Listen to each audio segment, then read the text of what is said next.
Gemini, welcome back po dito sa Daily Dose of Tarot 111. Kamusta ka? I hope nasa mabuti kang kalagayan, pampisikal, mental, emotional o spiritual man yan. Ang video po natin na ito ay para lamang sa mga may malawak na kaisipan. Kaya po kung hindi kayo makaresonate dito, try nyo pong panoorin yung inyong other signs, Moon, Rising, and Venus. At kung bago lamang po kayo dito sa ating channel, please subscribe and hit the bell button para lagi po kayong updated every time na meron tayong uploads. At kung nais mo namang mag-avail ng ating private readings, rituals, tiaras, bracelet, and EEA necklace, makikita mo yung link sa description box or you can type directly sa Facebook, Tarot Intentions by Aliana Reyes. As of this time po, is around, di ko alam kung 25k na yata yung likes natin or followers natin dyan sa ating Facebook page. At kung nalalabuan or nadidiliman po kayo dito sa video natin, taasan nyo lang po yung brightness ng phone ninyo. Tignan natin. Okay. At maraming salamat nga po pala sa mga hindi mag-i-skip ng ads. Iwan na rin kayo ng bakas dyan sa ating comment section. This is for you, Gemini. Okay, we have hiding true feelings. Pwedeng kayo to. Pwede po na someone. Love affair. Pwedeng hindi kayo to. Pwedeng kayo to. We have red flags. Merong nakikialam. Some of you merong nakikialam dito sa love life mo. Ayan po. Pwedeng yung love affair or yung third party na sinasabi rito is hindi naman yan yung merong your person meron siyang another romantic relationship. Pwede po na may tumututol dito sa connection po ninyo. Family mo, family niya. Pwedeng ganun po. Pero some of you, talagang meron po rito na third party. And ito po is isa sa mga nagbibigay po talaga ng stress sa inyo. Medyo matagal-tagal na rin. Tingnan natin ano yung positive energy para sa'yo. Okay. Ayan. So, this is a successful career, yung pinapakita po sa inyo. So, yung iba, hindi talaga kayo swerte, Gemini, sa love life. Pero sa career, bongga yung career po ninyo. Kaya, tignan nyo na lang talaga, saan nyo ba dapat ilaan yung inyong energy. Diba? Sa love life nyo ba na hinahakot, sinisip-sip lahat ng positive energies po ninyo, ng lakas ninyo, or dito sa career ninyo. Diba? Na magiging fulfilled po talaga kayo at may career growth kayo na nakikita.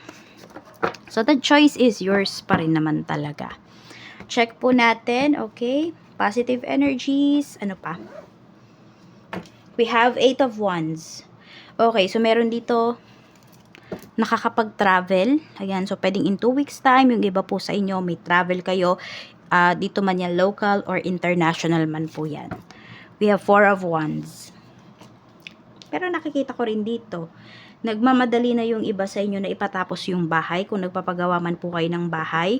Or iba dito, kukuha kayo ng condo. Condo unit, for some of you. Condominium unit. So, we have the Hermit. So, yan talaga yung focus ninyo, no? Mapadali yung padaliin or papilisin na yung pagpapagawa ng bahay, pagpapatapos ng bahay. For some of you naman dito is may big purchase talaga kayo nagagawin. For some of you, pwedeng car, pwedeng ang condo unit. So, more on properties kasi yung pinapakita rito. And for some of you naman, pwedeng travel lang po talaga. Magta-travel yung iba sa inyo.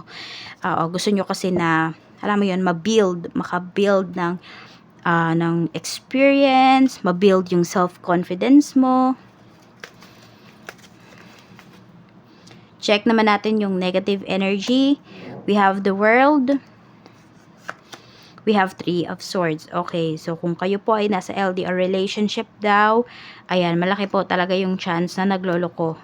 May nagloloko rito. Ayan, could be your person. Tignan mo, kaya din yung iba sa inyo rito, pwedeng ma-feel mo na hindi ma-feel, nalaman mo talaga or alam mo talaga na tataka ka bakit lumiit yung bigay sa inyo o yung sustento. Kasi po ayun, may ibang pinagkakagasusan. Ayan, someone talaga po na nasa malayo. So, more on yung ano dito, more on, ano yun, LDR. Oo. Merong pinagkakagastusan yung person mo na hindi niya sinasabi sa'yo. Kaya pwedeng pag-awayan ninyo dito is pera. Yung iba sa inyo, pwede naman wala kayong karelasyon. Pwedeng ito, mother mo or father mo. Check natin pagdating sa kaperahan mo. We have 9 of Pentacles. We have the Hierophant. So, marami po sa inyo. You're very wise pagdating sa pag-handle ng inyong finances. Kaya ngayon iba sa inyo, pwedeng makabili kayo ng condo, ng sasakyan, makapag-travel talaga kayo. Alam mo yun, siguro nga naiinggit yung karamihan sa mga tao sa inyo eh. No, bakit? Kasi alam nila, kunwari, ito yung work mo. Pero bakit nakakapag-travel ka? Siguro yun yung mga tanong sa isipan nila. Bakit ganun si Gemini? Dun lang naman siya nagwo-work. Same lang naman kami na kinikita. Pero bakit nakakapag-travel siya? Nakapagpagawa siya ng ganito? Nakabili siya ng ganyan? So, sabi ko nga po, marami sa inyo is, you're very wise sa pag-handle ng inyong finances.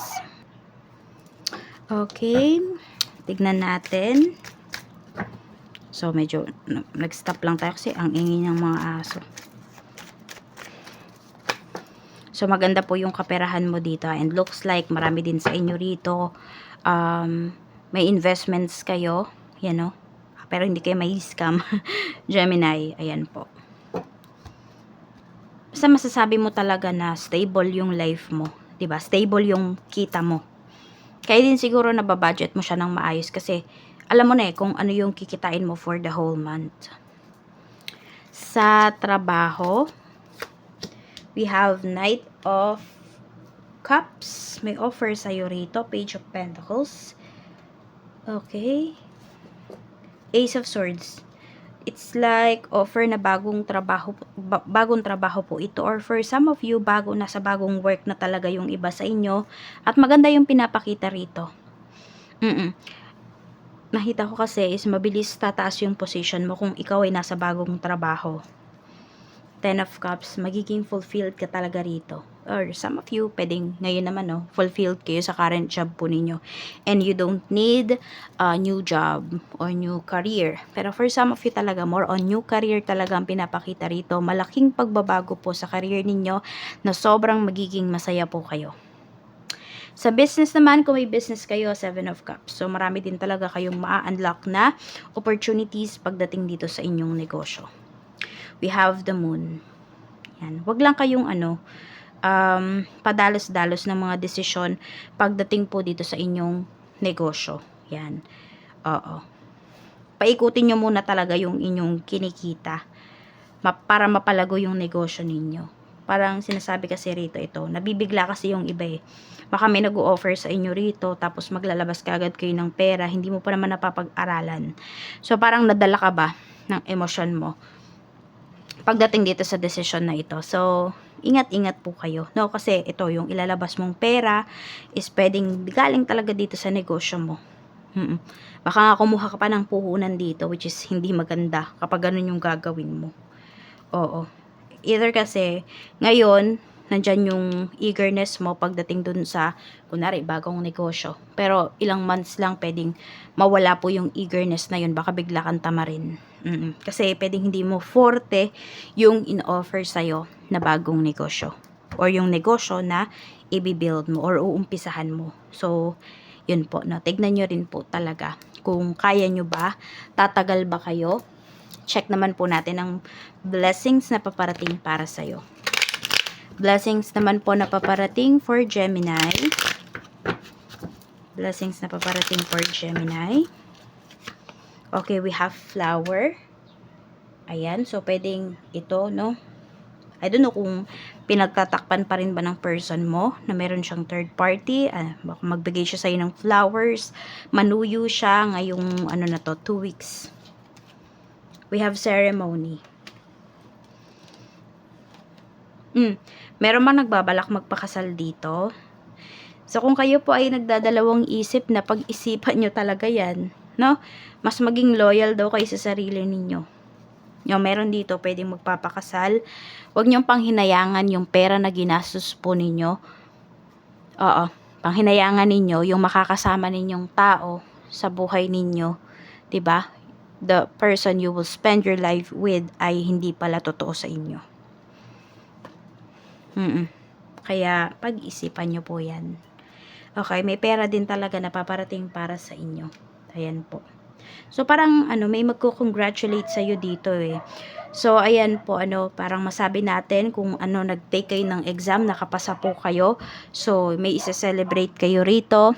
At masabi mo na sulit talaga yung pagod ng parents mo, yung pagod nyo kasi nakapasa po yung inyong anak or apo sa kung anumang course niya.